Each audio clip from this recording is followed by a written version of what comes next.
சாருக்கு என்ன வேணும்? இன்னைக்கு நியூஸ் பேப்பரு எது மாஸ்டர்? நியூஸ் பேப்பரே காணும். நியூஸ் பேப்பரா? இருக்கு இருக்கு. அது டீ குடிக்கிறவங்களுக்காக வாங்கி வச்சிருக்கு.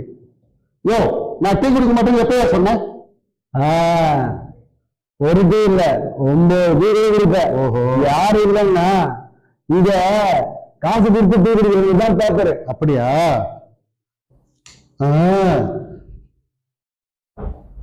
சரி நந்தா, எப்படா இருக்க?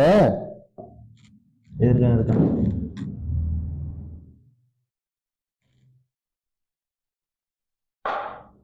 பாத்தியா